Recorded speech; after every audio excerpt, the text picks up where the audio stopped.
अब E1 dash बराबर क्या होता है EC plus delta Z dash. तो यहाँ से डेल्टा जेड डैश क्या हो जाएगा E1 डैश माइनस EC। अब E1 डैश का क्या हो जाएगा Y1 dash plus V1 square by 2G, Y1 dash plus V1 square by 2G minus 3y2 YC। और V बराबर का QY है, यहाँ पर ये सब में इसकी वैल्यू पुटअप करेंगे और यहाँ से हमारा डेल्टा जेड डैश निकल करके आ जाएगा 198 mm। तो ये था इसका फाइनल सॉल्यूशन। हमारा जो अगला क्वेश्चन है वो कह रहा है कि एक 10 मीटर वाइड रेक्टेंगुलर चैनल है जो कि 20 मीटर क्यूब पर सेकंड डिस्चार्ज को कैरी कर रहा है और ये जो कंडीशन दी हुई है वो है क्रिटिकल कंडीशन। और इसमें हमें स्मॉल जी की वैल्यू 9.81 मीटर पर सेकंड स्क्वायर को रखना है और हमें स्पेसिफिक एनर्जी कैलकुलेट करना है। तो चूंकि रेक्टेंगुलर चैनल के लिए जो बॉटम विड्थ होता है वही टॉप विड्थ के बराबर होता है, ये हम लोग यहाँ पर जानते हैं। और जो डिस्चार्ज होता है वो यहाँ पर दिया हुआ है 20 मीटर क्यूब पर सेकेंड। तो क्रिटिकल कंडीशन के अंदर रेक्टेंगुलर चैनल के लिए जो हमारा YC का फॉर्मूला होता है वो आपने पढ़ा था Q square small q square upon g की पावर 1/3। अब स्मॉल q था आपका डिस्चार्ज पर यूनिट विड्थ, तो यहाँ पर Q अपॉन v ये हो गया Q square upon g b square इसकी पावर 1/3। यहाँ से हमें सारी वैल्यूज पता है, हमने रख दी और हमें YC आ गया 0.74 मीटर। यहाँ से हमें YC 0.74 मीटर आ गया। अब स्पेसिफिक एनर्जी रेक्टेंगुलर चैनल के लिए हमने देखा था EC बराबर 3/2 YC। यहाँ से हमने रख दिया वैल्यू और हमारी स्पेसिफिक एनर्जी आ गई 1.11 मीटर। ये था आपका एक इजी सा क्वेश्चन, इसे आप कर लीजिए।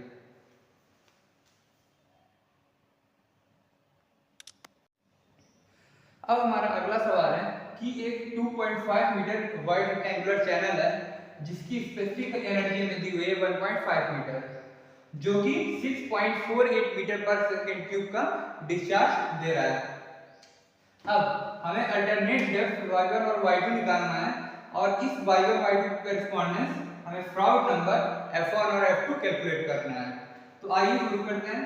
सबसे पहले गिवन डाटा, हमें ये गिवन डाटा दिया हुआ है, हमें y1 और y1 के कॉरेस्पॉन्डिंग में f1 निकालना है, y2 निकालना और इसके कॉरेस्पॉन्डिंग में f2 निकालना है। v बराबर होता है q by a या फिर q अपॉन b by, इसे हम लोग लिख सकते हैं। उसके बाद e बराबर y plus v square by 2 ये हम लोग जानते हैं, यहाँ से v की वैल्यू पुट कर देंगे, हमारा ये फाइनल में निकल करके आ जाएगा। अब यहाँ पर हमें y नहीं पता है, बाकी सब दिया हुआ है, तो इसमें जब हम लोग वैल्यू रखेंगे और उसको सॉल्व करेंगे तो फाइनली हमारा ये इक्वेशन आएगा। इसके बाद हम इसको यहाँ पे मल्टीप्लाई करेंगे तो यहाँ पे हो जाएगा y cube minus 1.5 y square plus 0.34 is equal to 0। Then उसके बाद फिर हम लोग कैलसी सॉल्व करेंगे तो y1 और y2 की वैल्यू ये आ जाएगी। अगर आपको कैलसी में इसकी वैल्यू कैसे कैलकुलेट करते हैं, अगर ये नहीं आपको समझ में आ रहा तो आप हमें कमेंट कर दीजिएगा, इसके लिए हम एक वीडियो लेकर के आ जाएंगे। नाउ फ्राउड नंबर की फॉर्मूला हमारा ये होता है, यहाँ से हमने Q की वैल्यू रख दी और देन इसको हमने फाइनल न्यूमेरिकल वैल्यू सॉल्व कर लिया।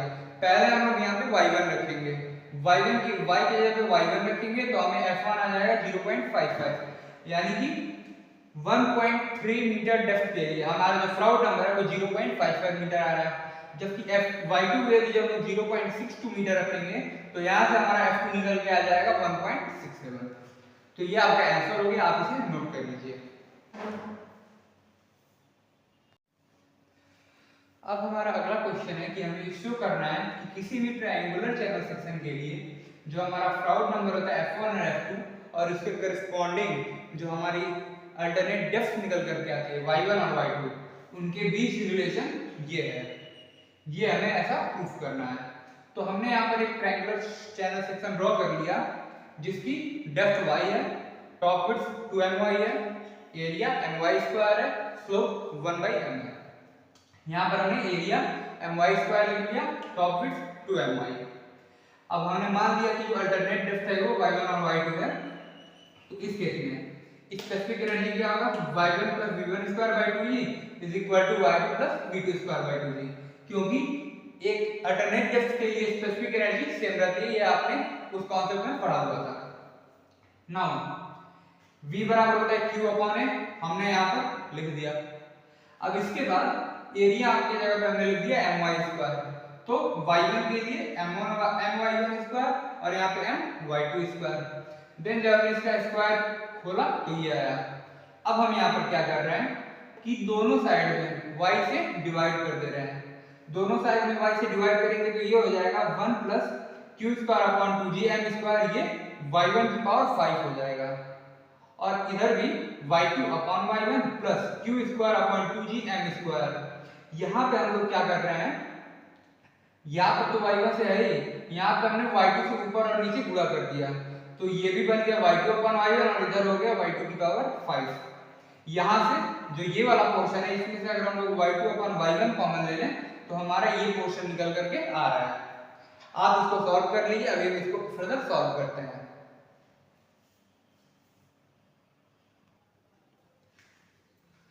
अब जैसा कि आप जानते हैं जो फ्राउड नंबर होता है वो होता है v/√gl। यहाँ पर l क्या है, कैरेक्टरिस्टिक डायमेंशन है, और l की वैल्यू यहाँ पर a/t। तो यहाँ से f² कितना हो जाएगा, v²/g और a/t। यहाँ से t को ऊपर भेज देंगे तो यहाँ से हो जाएगा f1² = q²t1/g(a1)3। यहाँ से हमने v = q/a रखा है, ये हमारा हो गया।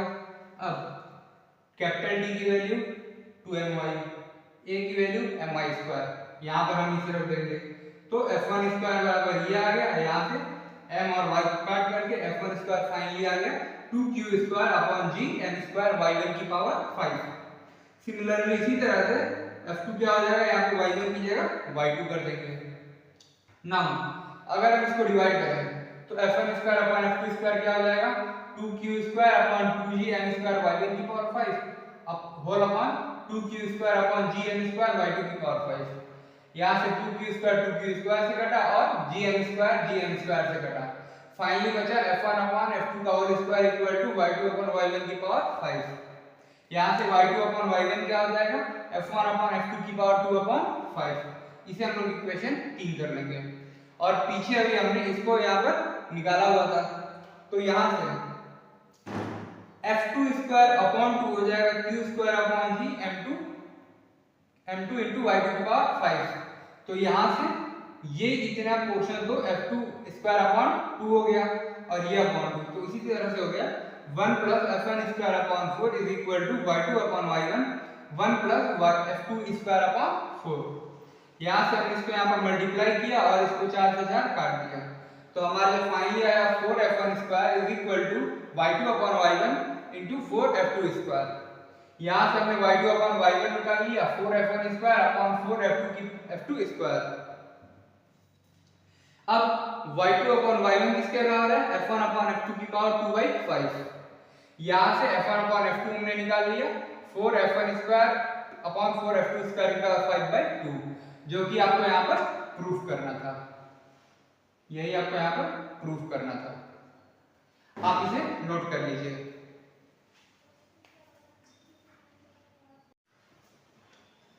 अब हमारा अगला क्वेश्चन है। इस क्वेश्चन में ही 3 क्वेश्चन छुपे हुए हैं कि हमें क्रिटिकल डेप्थ और उसके करस्पॉन्डिंग में स्पेसिफिक एनर्जी कैलकुलेट करनी है। हमें डिस्चार्ज 5 मीटर/सेकंड दिया हुआ है। सबसे पहला रेक्टेंगुलर चैनल के लिए जिसकी विड्थ 2 मीटर है, ट्रायंगुलर चैनल के लिए जिसका स्लोप 0.5 है, और ट्रेपेजॉइडल चैनल के लिए जिसका विड्थ है 2 मीटर और स्लोप है 1.5 m की वैल्यू। तो इस क्वेश्चन में 3 क्वेश्चन है, ये आपका सीधे कंबाइन 3 क्वेश्चन को कवर करेगा। तो आप इस क्वेश्चन को नोट कर लीजिए और हम एक एक करके जो इस क्वेश्चन को मिटाकर हम एक एक को सॉल्व करना शुरू करते हैं।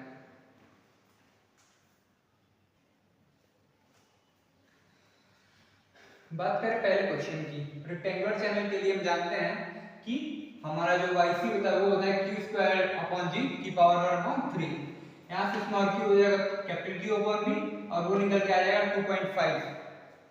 वैल्यू यहाँ पे पुट अप कर देंगे, yc आ जाएगा 0.86 मीटर। रेक्टेंगुलर चैनल के लिए हम जानते हैं कि जो ec होता है वो 3/2 yc होता है। वैल्यू यहाँ पे पुट अप किए, ec की वैल्यू आ गई 1.29 मीटर। ट्रायंगुलर चैनल के लिए हम जानते हैं कि yc का फॉर्मूला ये होता है ट्रायंगुलर चैनल के लिए, हमने आपको बताया हुआ था पीछे। उसके बाद फिर वैल्यू यहाँ पे पुट अप करेंगे, वैल्यू हम पुटअप करेंगे, yc की वैल्यू आ जाएगी 1.828 मीटर। अब ट्रायंगुलर चैनल के लिए EC की वैल्यू होती है 5.4 yc, यहाँ से EC की वैल्यू आ जाएगी 2.284 मीटर। नोट कर लीजिए। हमें एक ट्रेपेजॉइडल चैनल दिया हुआ है जिसकी बेस विड्थ 4 मीटर है, साइड स्लोप 1.5 हॉरिजॉन्टल और 1 वर्टिकल है, यानी f की वैल्यू 1.5 दी हुई है, जो एक सर्टेन डिस्चार्ज कैरी कर रहा है। ऑब्जर्वेशन के बेस पर पहला क्वेश्चन दिया है। ऑब्जर्वेशन के बेस पर ये देखा गया कि जो डेप्थ ऑफ फ्लो है वो 1.7 मीटर है और इस केस में हमें डिस्चार्ज कैलकुलेट करना है। और दूसरा क्वेश्चन ये बोल रहा है कि अगर डिस्चार्ज को if discharge is observe to be flowing at depth of 2.5 metre in which, यानी कि अगर 2.5 मीटर का डेप्थ है तो उस केस में आपको फ्राउड नंबर कैलकुलेट करना है। ये आपका क्वेश्चन है, आप क्वेश्चन नोट कर लीजिए, हम अभी इसका सॉल्यूशन कर देते हैं।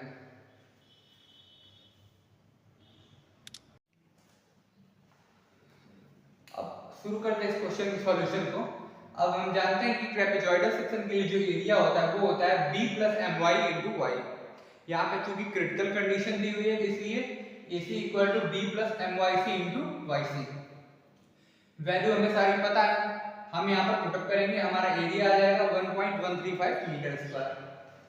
अब हम जानते हैं कि टॉप विड्थ क्रिटिकल कंडीशन के लिए होता है b + 2my * 2myc। वैल्यू यहाँ पे रखेंगे, p की वैल्यू आ जाएगी 9.1 मीटर। अब क्रिटिकल फ्लो के लिए हम जानते हैं कि q²T/g³ हमारा 1 के बराबर होता है। यहाँ से q² g की वैल्यू हम लोग निकाल लेंगे 151.715 और यहाँ से हमारा q आ जाएगा 38.579 मीटर क्यूब पर सेकेंड। ये हमारा पहला आंसर हो गया। दूसरे आंसर में क्या कह रहा है कि हमें इसी डिस्चार्ज पे और 2.5 मीटर डेप्थ पे हमें फ्राउड नंबर निकालना है। तो डेप्थ हमें 2.5 मीटर दी हुई है, एरिया हमने निकाल लिया 19.735 मीटर स्क्वायर। यहाँ से टॉप विड्थ हमारा निकल जाएगा 11.5 मीटर। A/T की वैल्यू आ जाएगी 1.685। वेलोसिटी होता है q/a। डिस्चार्ज हमें यहाँ पर हमने कैलकुलेट कर लिया 38.579 और एरिया हमने यहाँ से निकाल लिया 19.375। यहाँ से वेलोसिटी आ जाएगी 1.991 मीटर पर सेकेंड। फ्राउड नंबर होता है v/√g A/T। वैल्यू यहाँ पुटअप कर देंगे, हमारा फ्राउड नंबर आ जाएगा 0.49। ये था आपका सॉल्यूशन, आप इसे कर लीजिए। हमारा अगला क्वेश्चन है कि water flow in a rectangular channel. एक रेक्टेंगुलर चैनल सिस्टम है जिसमें कि वाटर फ्लो हो रहा है किस डेप्थ पर 1.5 मीटर डेप्थ, यानी कि यहाँ पे जो y1 की वैल्यू दी है वो दी है 1.5 मीटर और 30 सेंटीमीटर हाइट स्मूथ हम्प, यानी कि हम्प हाइट 30 सेंटीमीटर दी हुई है। Produce a drop of 15 centimetre in level surface elevation, यानी कि ये जो आपका लेवल सरफेस है इसमें इस हम्प के कारण 15 सेंटीमीटर ड्रॉप हो जा रहा है। Neglecting losses estimate the discharge per unit width of channel, यानी कि अगर लॉसेस को निग्लेक्ट कर दिया जाए यानी कि हमारी टोटल एनर्जी लाइन सेम है, इस केस में जो विड्थ ऑफ चैनल है discharge per unit width of channel उसे हम लोगों को कैलकुलेट करना है, यानी कि हम लोगों को स्मॉल q की वैल्यू कैलकुलेट करनी है। तो आप इस क्वेश्चन को नोट कर लीजिए और इस डायग्राम को नोट कर लीजिए, हम इन्हें मिटा करके और क्वेश्चन को सॉल्व करने वाले हैं। ये डायग्राम क्वेश्चन में नहीं दिया है, ये हमें इसके अकॉर्डिंग, इस डाटा के अकॉर्डिंग हमने बनाया हुआ है। तो आप भी एग्जाम में इस डायग्राम को अगर बनाएंगे तो आपके नंबर मिलने के काफी अच्छे चांसेस रहेंगे।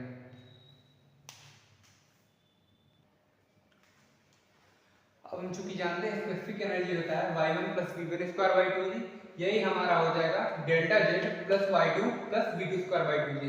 क्यों? हम की हाइट के कारण। अब जैसे कि हम जानते हैं y1 बराबर, पीछे जो हमने फिगर दिखाया था उसको देखिएगा, तो y1 बराबर हो जाएगा डेल्टा z + y2 और प्लस वाटर सरफेस लेवल में जो गिरावट आई है वो 0.15। यहाँ से y2 हम लोग निकाल लेंगे 1.05 मीटर।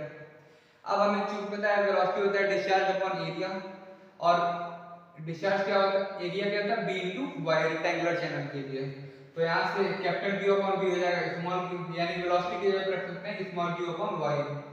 चूंकि डिस्चार्ज पर यूनिट विड्थ ये तो चेंज होने वाला नहीं है, y चेंज होने वाला है, तो तो यहाँ से y1 plus q square upon 2g y1 square equal to y2 plus q square upon 2g y2 का स्क्वायर। यहाँ से y1 माइनस y2 हो जाएगा आपका, यहाँ से Q square upon 2g common होगा और 1 upon y2 square minus 1 upon y1 square. यहाँ पे करेक्शन कर दीजिए।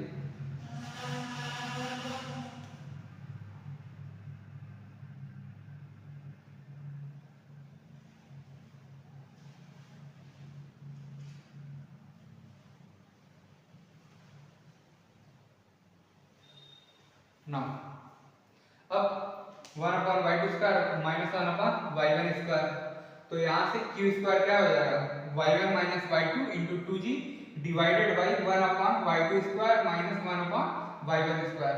यहाँ से सारी वैल्यू को रख देंगे और q स्क्वायर हमारा आ जाएगा 6.362 मीटर, 6.362 और यहाँ से q आ जाएगा हमारा 2.522 मीटर क्यूब पर सेकेंड पर मीटर विड्थ। ये आपका था आंसर, इसे आप नोट कर लीजिए।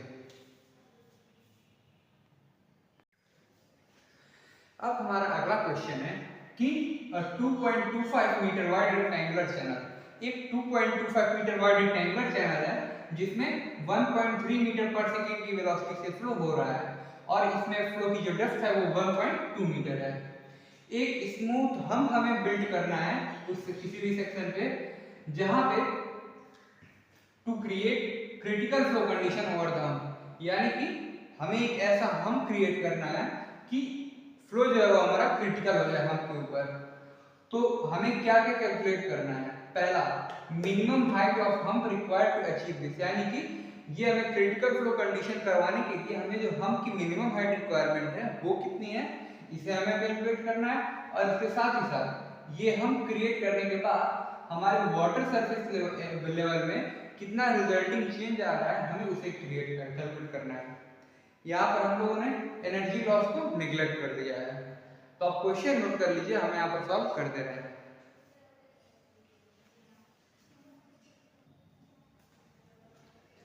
यहाँ पर हमने फिगर के अकॉर्डिंग ड्रॉ कर दिया है, मैंने क्वेश्चन के अकॉर्डिंग हमने फिगर। यहाँ पे पहले सेक्शन पे y1 की वैल्यू 1.2 मीटर है, वेलोसिटी हमारी 1.3 मीटर पर सेकेंड, ये हमारी टोटल एनर्जी लाइन है, ये चेंज नहीं होगी क्योंकि लॉसेस हमने नेगलेक्ट कर दिया है। ये हमारी वाटर सरफेस प्रोफाइल जा रही है, हम के कारण यहाँ पे डिक्रीज हुआ है और यहाँ पे क्रिटिकल कंडीशन बन रही है, इस कंडीशन में हमें डेल्टा जे निकालना है। नाउ वेलोसिटी यहाँ पे दे दिया है v1 1.3 मीटर पर सेकेंड, y1 इतना दिया है, f1 ये होता है हमारा, वैल्यू रखेंगे हमारी f1 आ जाएगी 0.393। अब चूंकि ये 1 से कम है यानी फ्लो हमारा सब क्रिटिकल है और इसके साथ साथ हमें जो क्रिटिकल डेप्थ मिलने वाली है वो हमारी y1 से छोटी मिलने वाली है। नाउ जो q है वो होता है a into v और q upon v v1 y1, यहाँ से स्मॉल q हो जाएगा v1 y1, इसको कैलकुलेट कर लेंगे तो ये आ जाएगा 1.62 मीटर क्यूब पर सेकेंड पर मीटर। अब yc होता है हमारा रेक्टेंगुलर चैनल के लिए q स्क्वायर बाई g इसकी पावर 1/3 क्रिटिकल कंडीशंस के लिए, तो yc की वैल्यू यहाँ से निकल के आ गई 0.644 मीटर। यहाँ से हम लोग इसको स्पेसिफिक एनर्जी इक्वेशन में रख देंगे और हमारी स्पेसिफिक एनर्जी आ जाएगी 1.293 मीटर। अब चूंकि हमारा फ्लो क्रिटिकल है ओवर हम, तो इस कंडीशन में हमारा y2 जो है वो yc के बराबर हो जाएगा। इसके साथ साथ जो हमारा v2 स्क्वायर बाई 2g है, इसको चूंकि v2 vc के बराबर है इस कंडीशन में, तो vc स्क्वायर अपॉन 2g। अब क्रिटिकल कंडीशन के लिए जो हमारा vc स्क्वायर अपॉन g होता है वो yc के बराबर होता है, तो यहाँ से हो गया yc अपॉन 2। yc की वैल्यू यहाँ से 0.644 रख दी तो इसकी वैल्यू निकल के आ गई 0.322 मीटर।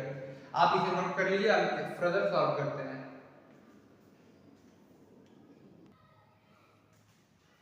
नाउ अब हम लोग सेक्शन 2 पर एनर्जी इक्वेशन अप्लाई कर रहे हैं, तो जो हमारा E1 है वो किसके बराबर हो जाएगा, delta Z plus y2 plus v1 square by v2 square by 2g। यहाँ से हम डेल्टा जेड निकाल लेंगे, E1 minus y2 minus v2 square upon 2g, हमें सारी वैल्यूज पता है रख देंगे। यहाँ से डेल्टा जेड निकल के आ जाएगा 0.327 मीटर, एक तो आंसर ये हो गया। देन उसके बाद फिर हमें निकालना है change in water surface elevation, तो ये कैसे निकलेगा, delta h is equal to y1 minus y2 minus y2 plus delta z, y2 plus delta z। यहां से हम वैल्यूज रख देंगे और डेल्टा एच हमारा आ जाएगा 229 mm। तो ये थे आपके कुछ क्वेश्चंस, और अभी हम और भी आगे क्वेश्चन डिस्कस कर रहे हैं। अब यहाँ पर हमारा अगला क्वेश्चन होने वाला है कि हमें 2.5 मीटर वाइड रेक्टेंगुलर चैनल दिया हुआ है जो कि 6 मीटर क्यूब पर सेकंड का डिस्चार्ज कैरी कर रहा है, और वो भी 0.5 मीटर के फ्लो डेप्थ पर, यानी कि इसकी वैल्यू 0.5 मीटर दी हुई है। हमें मिनिमम हाइट कैलकुलेट करनी है हम की, जो रिक्वायरमेंट है, ताकि जो सेकेंड सेक्शन है वहां पर क्रिटिकल फ्लो क्रिएट हो सके। जो एनर्जी लॉस ओवर द हम है वो 10% लिया जा रहा है अपस्ट्रीम वेलोसिटी हेड का, यानी कि इसका 10% आपका यहाँ पे हेड लॉस होगा। तो ये आपको कैलकुलेट करना है। यहाँ पर आप फिगर बना हुआ आप इसको देख सकते हैं।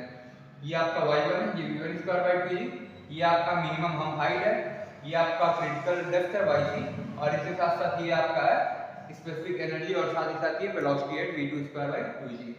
यहाँ पर ये हेड लॉस दिया गया है जो कि v1 स्क्वायर अपॉन 2g का 10% है। आप इसको नोट कर लीजिए, फिर तक हम इसको आगे सॉल्व करते हैं। अब यहाँ पर जब इसको सॉल्व करते हैं तो डिस्चार्ज हमें दिया हुआ 6 मीटर क्यूब पर सेकेंड और विड्थ दी हुई है हमारी 2.5 मीटर। तो हमें डिस्चार्ज इंटेंसिटी यहाँ से निकल जाएगी 2.4 मीटर क्यूब पर सेकेंड पर मीटर। हमें अपस्ट्रीम पर डेप्थ 0.5 मीटर दी हुई है। डिस्चार्ज होता है एरिया इनटू वेलोसिटी, एरिया को हम लिख सकते हैं b into y into v1। तो यहाँ से b अगर इस साइड ले जाएंगे तो स्मॉल q हो जाएगा, और स्मॉल q अपॉन y1 बराबर v1। तो यहाँ से v1 निकल के आ गया 4.8 मीटर पर सेकेंड, और जब ये निकल के आ गया तो हम यहाँ से वेलोसिटी हेड निकाल लेंगे 1.174 मीटर। एनर्जी लॉस कह रहा है कि हमारा 10% है हमारे वेलोसिटी हेड का, अपस्ट्रीम वेलोसिटी हेड का, तो 10% यानी 0.1 से गुणा, तो यहाँ से हो जाएगा head loss 0.1174 metre.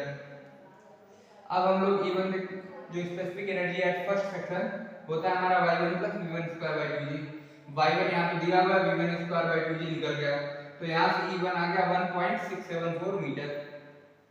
Now second section पर चूंकि हमारा फ्लो कंडीशन क्रिटिकल हो जा रहा है, तो इस कंडीशन में क्रिटिकल डेप्थ होती है हमारी q स्क्वायर अपॉन g की पावर 1/3। वैल्यू यहाँ पे पुट अप करेंगे, हमारी yc की वैल्यू आ जाएगी 0.84 मीटर, और जब ये निकल गई तो हमें सेकेंड सेक्शन पर क्रिटिकल एनर्जी पता है रेक्टेंगुलर चैनल सेक्शन के लिए 3/2 yc।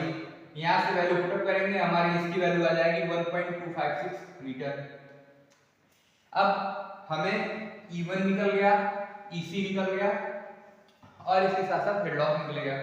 तो हम लोग जानते हैं कि डेल्टा जेड मिनिमम जो होगा वो E1 minus v1 square by 2g E1 minus EC, E1 minus EC और minus HL, E1 minus EC minus HL इसके बराबर होगा। तो ये हमने यहाँ पर लिख दिया, वैल्यूज हमने पुट अप कर दी, डेल्टा जेड मिनिमम आ गया हमारा 301 mm। ये आपका हो गया आंसर, आप इसको नोट कर लीजिए और बढ़ते हैं हम अगले क्वेश्चन की तरफ। हमारा जो अगला क्वेश्चन कह रहा है वो कह रहा है a rectangular channel is 3.5 metre wide. एक रेक्टेंगुलर चैनल है जो कि 3.5 मीटर वाइड है and carried a discharge of 3.3 metre cube per second, और ये 3.3 मीटर क्यूब पर सेकेंड का डिस्चार्ज कैरी कर रहा है। A smooth contraction of channel width is proposed at a section। यहाँ पे काफी स्मूथ कॉन्ट्रैक्शन हुआ है, हमें स्मॉलेस्ट कॉन्ट्रैक्टेड विड्थ निकालना है that will not affect the upstream flow condition। तो वो कब होगा आपका क्रिटिकल कंडीशंस के लिए। इसके लिए यहाँ पर डेप्थ जो है yc लिखी गई है सेकंड सेक्शन पर। Now neglect energy losses at the transition, यानी कि एनर्जी लॉसेस हमारे ट्रांजिशन के दौरान उसको नेग्लेक्ट किया जा रहा है, इस वजह से हमारी जो टोटल एनर्जी लाइन होगी वो बदलेगी नहीं, यहाँ पे कोई भी हेड लॉस नहीं आएगा। ये आपका क्वेश्चन, आप इसे नोट कर लीजिए, हम इसको सॉल्व करते हैं।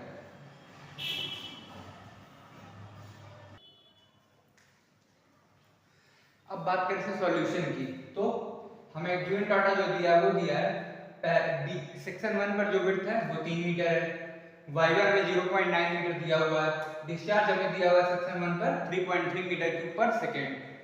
देन हमें मिनिमम विड्थ एट सेक्शन 2 को हमें निकालना है।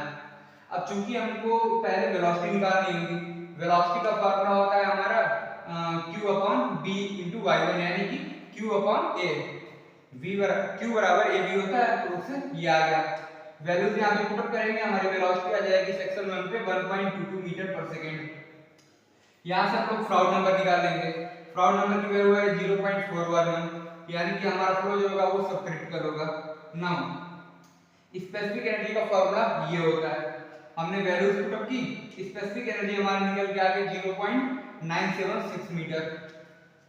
अब इसके बाद मैक्सिमम कॉन्ट्रैक्शन हो और मिनिमम विड्थ हो बिना किसी अपस्ट्रीम फ्लो के कंडीशन के चेंज के, तो वो होता है हमारा कि सेकंड सेक्शन पर जो डेप्थ होगी वो क्रिटिकल डेप्थ होगी, ऐसा हमने पढ़ा हुआ है। तो अगर हमारा कोई भी एनर्जी लॉस नहीं हो रहा है इस वजह से E1 जो होगा और E2 सेक्शन 1 पे स्पेसिफिक एनर्जी, सेक्शन 2 पे स्पेसिफिक एनर्जी या फिर क्रिटिकल एनर्जी एट सेक्शन 2, वो सब आपस में बराबर होंगे। अब क्रिटिकल एनर्जी का हमारा फॉर्मूला होता है 3/2yc रेक्टेंगुलर चैनल सेक्शन के लिए, तो यहाँ से yc बराबर क्या हो जाएगा 2/3 ec। वैल्यूज पुट अप करेंगे, हमारी सेकंड सेक्शन पर जो क्रिटिकल डेप्थ आएगी वो आएगी हमारी 0.65 मीटर। अब चूंकि हमारा चैनल सेक्शन रेक्टेंगुलर ही है सेक्शन 2 पे, बदल नहीं रहा है, तो उस केस में हमारी जो yc होती है वो होता है q² इसकी पावर 1/3। यहाँ से सेक्शन 2 पे जो डिस्चार्ज पर यूनिट विड्थ आएगा वो आएगा √g yc³।